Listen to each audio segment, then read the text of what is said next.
All right. Looks like we're good to go. Well, good morning, all you little people on my phone. Today is February 24th, 2025. My name is Anthony E. Barbo, and I'm joined with the lovely, great, and powerful Lisa Ann Rora. And today we are going to talk about our residency operations manual. Uh, This is something we've been working on for the past couple of months. It's more or less just really process documentation. In our field, I'm sure you all are aware there's a lot of turnover and and difficulty in continuously training people. So what we've done is created this manual in hopes that people can sit down, read over the manual, and kind of understand where we're coming from. So these are our goals. I'm gonna try my best to read this. Our goal is to provide comprehensive overview, a comprehensive overview. Like I said, of our manual, its policies, procedures, and and all that kind of lives within that. We hope to ensure an understanding of responsibilities, and then we hope to enhance operational efficiency within your organization. So, as you guys might, well, Do you people want me that to don't go? know me, I don't normally sound like this. I've got a little bit of a fun thing going on with my voice, but I'm going to try to power through today. Um, but where we are, we're always training someone new due to the high turnover in our residency programs. And we just decided that it was something that we needed to do to create because we were always having such high turnover in our program. um, Anthony, anything else on that one? I think that's pretty much it. No, it's yeah. Training people continuously, for lack of a better word, can get annoying and frustrating. And especially when things kind of change, it seems like every quarter, personnel at other organizations also change. It's a good way of going about things to kind of document it in one place where it's easily digestible and we can all reference it whenever the time uh, may be, right? And this goes for everybody in the residency, not only the new guys coming in, but our veterans as well. I mean, I don't know how many times that I've gone in and looked at something because I just forgot, right? Everything's kind of cyclical in this field, and you are constantly you're constantly asking questions. So this is just a good way to kind of document things just in case you have that, hey, what does this mean? How do I do this? And then you kind of just go from there. Right. Yeah, the point of these documents is to get like extremely detailed. You want it to be a step by step, and you want to have the minutia in there. The more minutia, the better, because what might seem automatic to you, like for me, I've been in this job for 20 some years, is some things become automatic and you forget steps in your head. You just kind of do things. And you'll realize that once you write things down, like step one to step two, or step 10 to step 2, 12, whatever, is there's something missing. So, like step 11 is missing. So, you go from 10 to 12 instead of 10 to 11. So, we decided that doing this operations manual would help all of us really. I don't, people don't have to be here all the time to answer questions, or people can just look it up on their own. Yeah, I think another kind of situation that happened at our program is back in September. I had a new baby boy, right? I went on pat leave for a month, and there was this hole in our program where, you know, if I wasn't there, right? I am currently the only one here that kind of has the know-how to do X, Y, Z, right? But if you have it documented and in a place where that's easily accessible, then your PD, APD, or whoever can go in, figure out how to do these things, and then make sure it's done in the event that someone's out, if they're sick, whatever it may be, right? So, next slide. Okay. Right? So where do we want to be, right? So you want to create a document that outlines what we can do, what we do, and then how to do it.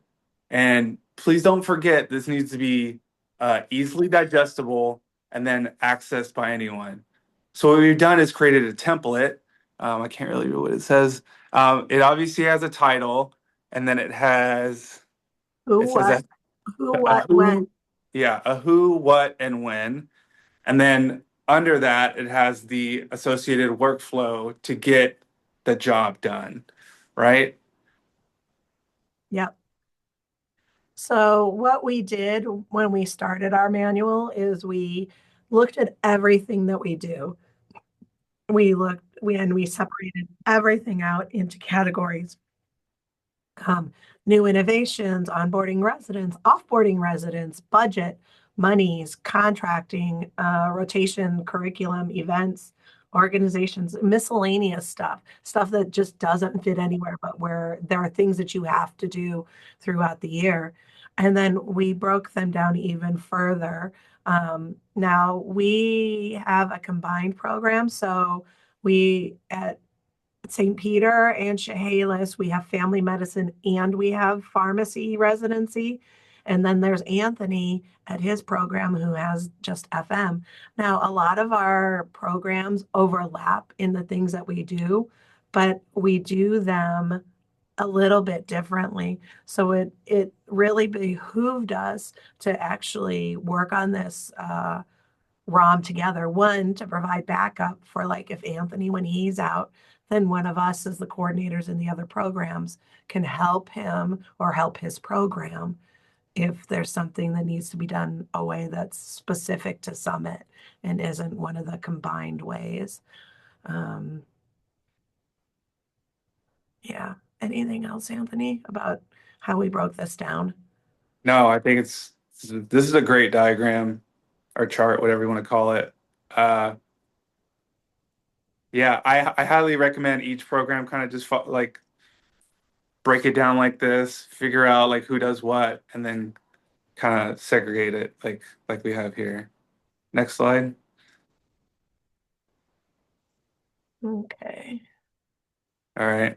And then how do we get there, right? So we took that template and our team started to meet every Friday.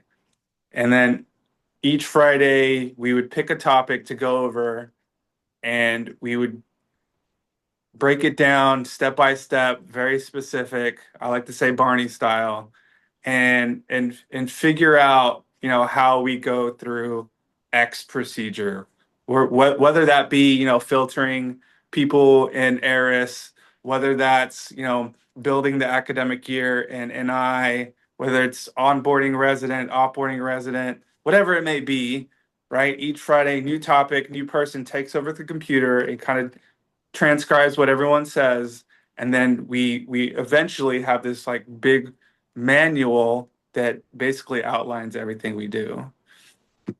And I just want to remind her and kind of like hone in on this thing of specificity. You really have to be specific, right? You can't just say, N and I go to schedules and then build this, right? You have to maybe put in the link, right? um, say, in the top left-hand corner, there's the administrative tab, and then under that, there's blank and blah, blah, blah, blah, blah. You want to build this manual so that somebody that is coming in who's new to GME, who knows nothing about residency, can read it and kind of figure out how things go. Right? Does that make sense to everyone? And then this really should be a living document. It should be somewhere that everybody has access to it and it can be updated at any time. Because, residency is ever changing. There's always something that's going to change, whether it's um, how many vacation weeks they get. The ABFM is no longer allowing, FMLA, whatever it is. The things are going to change, and you need to make sure that you change your workflows to go along with the changes that are happening um, throughout the year. Not only that, like personnel change too. People Yeah. at other organizations also have turnover. There's always going to be a new point of contact. There's always going to be an updated phone number. Like all these things have to be updated. For example, on this slide here, it says contact Kristen at, Indian Summer. She's no longer our contact there. So we really need to go into the graduation one and update it, right? And this is just an example of how we were starting. This is actually just an example one. But we are next planning on showcasing one of our ones that we're particularly proud of, right? Yeah. Okay. So I'm gonna go that. So we're gonna showcase this one. I'm gonna stop sharing for a minute because I forgot to pull up the one that we were gonna use. So I gotta go find that and then bring that forward. Anthony, do you want to talk about things while I go find that? Well, are there any questions? Can somebody maybe read the chat if there's a question or just, like Pamela likes to do, she likes to call out people and ask people to turn on their mics and cameras. So You're learning well, Anthony. Good job. I've had great teachers. There's Oh, nothing in the chat. All right. all right. So I've got the documents. I'm gonna share now.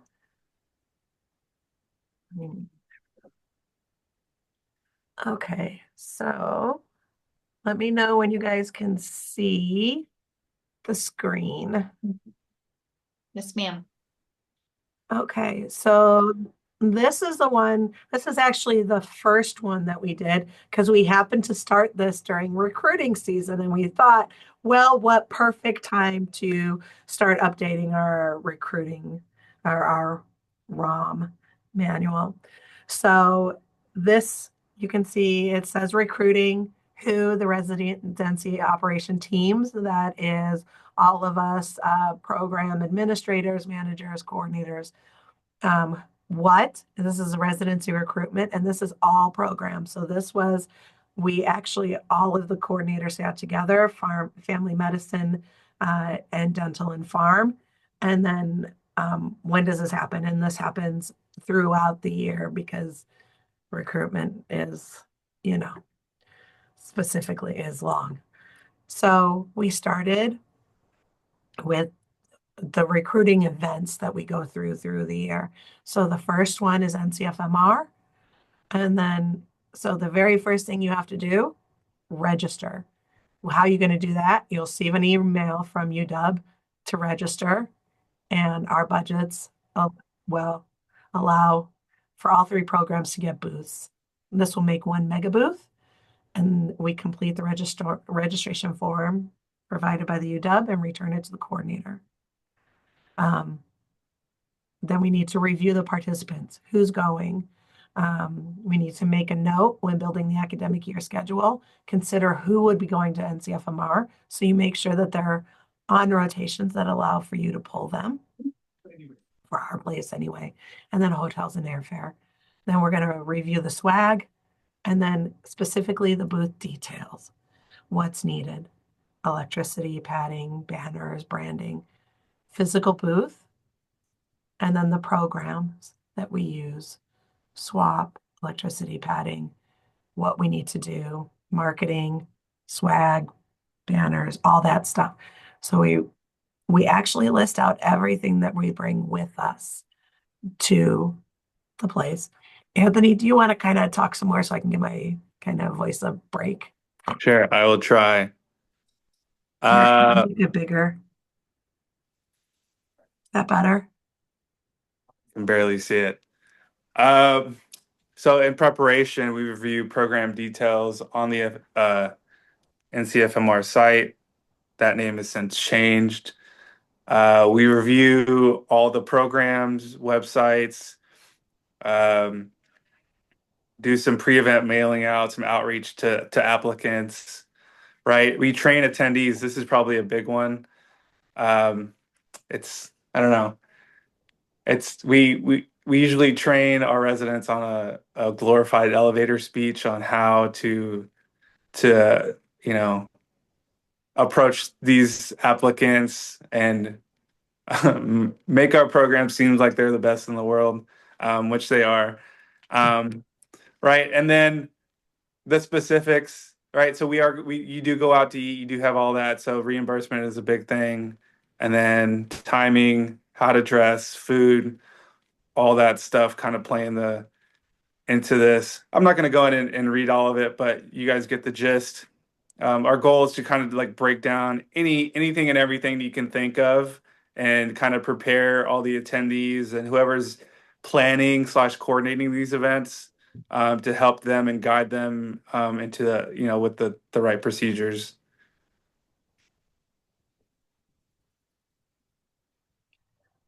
Any questions from the audience? I have a question. Yes, ma'am. Where do you house this document? Does your program use like OneDrive or Google Drive, or is it like on an internal intranet kind of a thing? Or Uh, we or keep like, we, we do keep ours residents in and teams. faculty all have access to this, or is it just like the administrative side of things? It's mostly the administrative side of things. In the event that like residents or the PDs need to access it, I could always give them a link. But yeah, it lives in Teams. Um, and yeah, I mean, I would assume you could put it in SharePoint or a OneDrive or whatever it may be, but yeah, we just do Teams.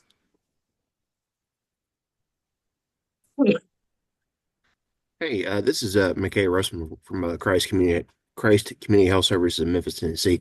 I do have one quick question. How deep have you guys gone in terms of like clinical operations, medical operations, and such for the residency program? One of the things that we're doing is we'll actually have a first class in 2026, and our residency site will be at one of our satellite sites here at Frazier, and by 26, 27. By 2028, we'll take over all of Frazier for the residency program. So it means that all of scheduling, all of uh, MAs, all of providers, everything, the whole clinic will be 1% residency. So, how deep have you guys gone with medical operations in terms of your operations manual, or is it mostly just in terms of just the overall residency calendar operations that you guys have kind of done into? Yeah, we have only done residency operations side. Um, our so Chehalis Clinic and St. Peter Clinic are both residency only clinics as well, but our clinic operations side is run by our clinic manager and our clinic supervisor. With We create a dyad. The I do with my clinic supervisor and clinic manager.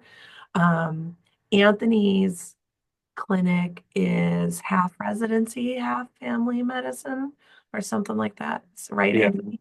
yeah, we're integrated into the clinic here at in Elma. So our clinic ops is same but different. Um, in terms of like residency operations. So they have their own kind of procedures, and we have our own. We just kind of make sure everyone's in the know-how and is coordinated properly.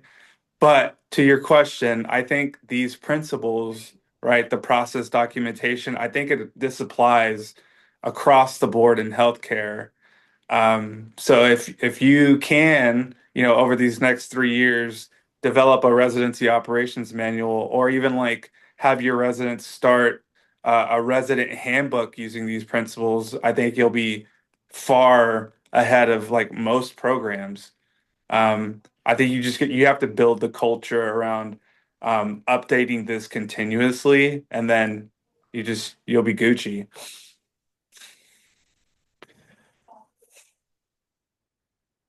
What, Pamela? Oh, Lisa Ann, I'm sorry. You sound like you don't feel good at all. So I would just add to that, Micaiah, that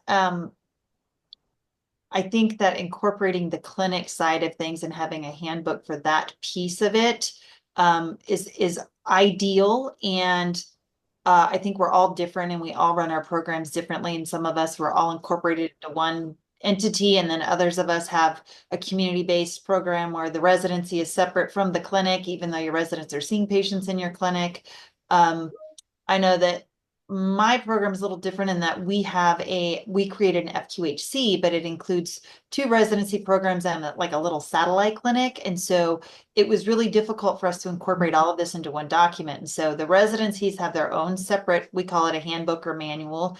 And we house ours actually on New Innovations. It's on our homepage. So if residents have questions or those kinds of things, they go straight out to the handbook and see that information. But along the lines of what Anthony just mentioned, our residents also create a resident handbook, and they distribute that to their colleagues when the new residents are coming in, and they go over it, like our lead chief residents go over all of that with our new residents. So everybody is on the same page, and if they have questions, they can say, oh, go back and refer to the handbook that you received. And it's updated yearly. Obviously, as Anthony and Lisa Ann just mentioned, names change or contact people change. And one thing that I found is not actually putting a name in there and just saying the chief of staff at the hospital or the clinic director or specific like titles. And the reason that we opted to do that, as Lisa Ann and Anthony also mentioned, is that the turnover is so high. Yeah. That sometimes you could change it and 2 weeks later there's a new person in that title. So True. That's good. We also, our residents do also create a resident manual, both Chehalis and St. Peter. I don't know if Anthony's residents have created one for, yes, okay, for Summit as well. But that is actually part of our health systems management curriculum. In the second year, we have a health systems management entire block where our R2s come back to the program and learn how to be leaders in the R3 year and kind of refresh on some things that they need for hospital work. And one of those things that they do is they take the resident handbook that is current for this year and they break it down and they update it so that they have a new one for the new interns that come in July. Now, our health systems management month is the month of May. So we used to call it May Madness, but to make sure that the ACGME knew what we were doing that at that time, we decided to take the fun name away and turn it into the Health Systems Management Month. So we could clearly say that this is what we were working on at that time. But that is one of the tasks that they are given at the beginning of the month, and they do get dedicated time to work on that throughout the block so that it can be updated for when the residents come in July. Lisa Ann, it's funny that we were talking about this because I literally just pulled this out of my drawer. We actually call ours the intern survival guide instead of a handbook. It's like, this is how to survive your first year of residency. And I will put my email in the chat if anybody would like for me to send this document to them. I'm more than happy to do that. Just keep in mind that it has my specific program's information in here. So you're more than willing to change it to whatever you want. And we're Yeah. willing to share ours There's as well. some stuff in the chat, you guys. Okay, go ahead. All right. So Janie Ward said, will your documents be available? Our program is new and we do not have anything like this created. So I can more than definitely share the Excel document and the template for people to use. Yeah. And then would someone share a resident handbook with me, please? And Yeah. there is an email address in the chat. And then it looks like everyone just wants your stuff. Please be grateful for any documents. Lots of emails popping in. Um, this will also be it's being recorded, so it will also be posted on our YouTube channel. And then we can also attach any documents to the listserv for AFMA as well. Yeah, definitely. And I'll save the chat, so if you guys want to put your email addresses in there, I can always send it to Lisa Ann and Anthony and Pamela, and we can make sure that you get some documents sent out. And our email addresses should be on the screen. Are you guys seeing that? Yes, they are on the screen. Okay. So you can always just email Anthony and I as well. Does anyone have any other questions for them? Yeah, this is Cynthia at St. Elizabeth in Kentucky. I have a question. When you said each week, your schedule was to kind of meet each Friday, different people would possibly take a topic that was going to be tackled. And then was it the responsibility of that person to sort of create or hone the So, information that was discussed, and then they would kind of clean it up and work on that section, or how was that done? so generally one of us is a scribe and we literally we decide on a topic um, like this one. And then we literally start just at the beginning and our scribe. So we put in here, we'll say residency operations team, and then we'll say what this is and when. And then literally we just go and we just Yeah, talk it through. it's more of a brainstorming session than Mhm. anything. We literally just pick a random topic. Like today we're going to talk about, I don't know, thalamus and how to build that, right? And then we just kind of just take it all out there. And it's usually the one who's typing is usually one that can type the best. Like it's never going to be me because I'm slow. But It's usually Shelley. She's the best one. It's poor Shelley. She is great at being our scribe. And oftentimes she's ahead of us when we're talking about things, and she's working through the document before we even get to sections. She's kind of cool. yeah, and She's not just kind of cool, she's really cool. I think it's important to invite as many like people slash perspectives as you can into this meeting. Because I don't know how many times like somebody's been going off on like a small tangent and you're like, oh, light bulb, you should probably do X before you do Y, right? And then it's just that kind of just cascades into this like giant, manual that we have. So if you can, if you have the time and the personnel that are willing, get as many people as you can.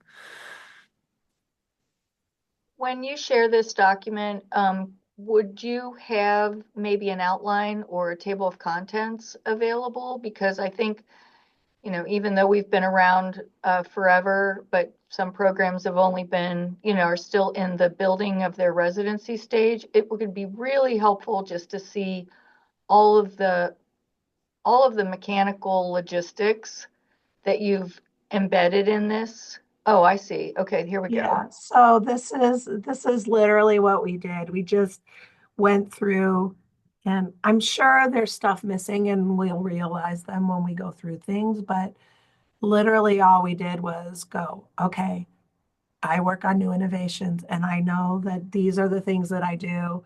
And then you talk about how you do these things. Um, and I mean, and this is how we work, like what are we going to work on today? Onboarding. For some reason, onboarding took us like 4 weeks to go through. I mean, it wasn't a quick, it looks like it should be a quick one, but it was not for some reason.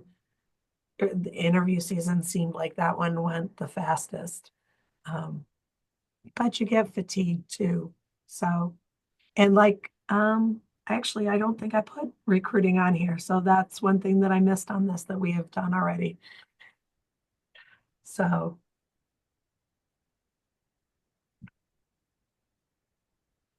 but we don't have the manual completed.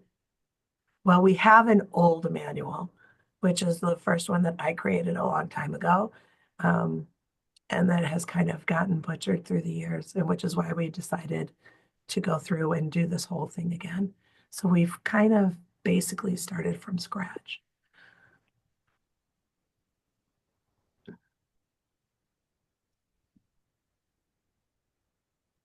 Lisa Ann, can I add something? Yes, ma'am. So I see a lot of things in the comments here about sending the resident handbook. And one thing that I would also add is that when my residents first created their intern survival guide, one thing that I cautioned them about when they sent me their proposal document to distribute was that they were writing specific things about specific attendings in this handbook. And like, this one is really quirky, or this one is really hard to get along with, or if you don't do it this way, you're going to get in trouble, kind of thing about specific preceptors. And my response to them was, that is not appropriate to put into a document like this, because if for some reason they were walking around with their intern survival guide, which we all know our residents like live and breathe the papers that you give to them, and they're carrying all these papers around in their lab coats and all those things, if they were to leave this sitting on a desk somewhere and that attending happened to pick up this book and open it and see their picture and then like go and continue to read like comments about what they were saying, it may not go over so well. And so they really kind of scaled back on that and were just in generalities about the OB rotation for specifics, or the peds rotation, like not about individual people. And so again, going back to that, not putting a specific name, I think is key here.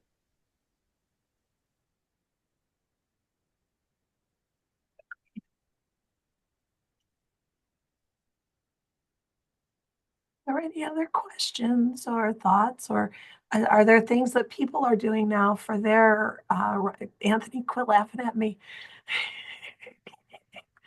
Are there any other thoughts about ways people are doing their residency operations manual now? I just want to say thank you so much for this session, because I'm just going to start working on a RAM. I haven't thought about it. I've been in the program for a long time, so I really do appreciate this opportunity to sit in and learn about this stuff. Yeah, of course.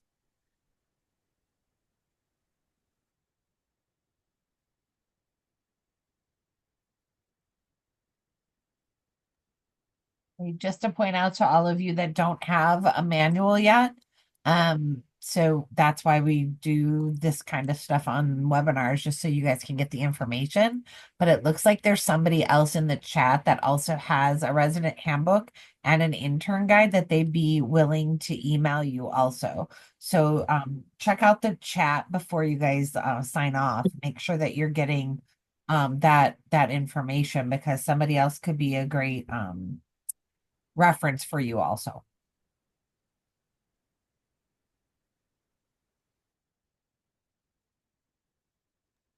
Lisa Ann, did you see my message? Oh, I'm sorry. It's okay. Was it in the chat?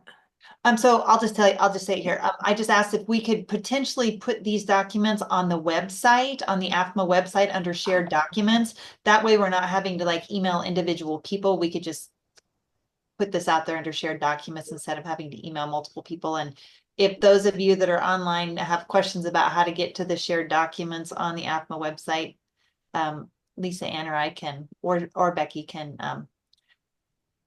poke you in the right direction so that you know where to look for those documents. Yes.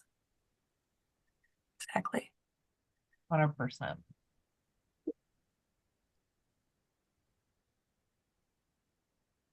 And then the only other thing, Lisa Ann, Pamela, Anthony, if you could also put on the website the link for these webinars. I know I saved it under my favorites, but there are probably a few people who it's been a while or they've never been on a webinar again. I had a very difficult time finding it, and I'm pretty sure I had to reach out to one of you nice people to help me find that linked on YouTube. So I wouldn't have thought it was on YouTube. I was kind of hunting and pecking around the EFMA website.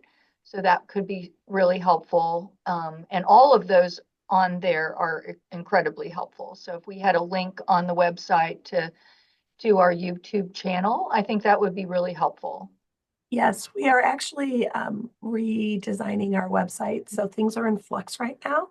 But if you guys ever have trouble finding things, please just let us know. And since we're talking about the YouTube channel, I'll put a plug out for the new coordinator webinar series that we have going on. And there are several webinars for new coordinators on our YouTube site. And if you go through all of the webinars and take all of the exams, the post webinar quizzes, we do have a new coordinator certificate that we will be giving to our coordinators who complete all of the seminars and create and pass all of the post-webinar quizzes. So another resource out there for new coordinators.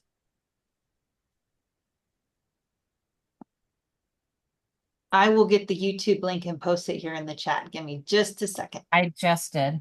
Oh, okay, perfect. Thank you, ladies. I really appreciate Thank you, that. Becky. You're welcome. Okay, well, I guess if there are no more questions and no more comments, thank you all for this very important meeting. Oh, Lindsay's got a question. Nope, she's clapping.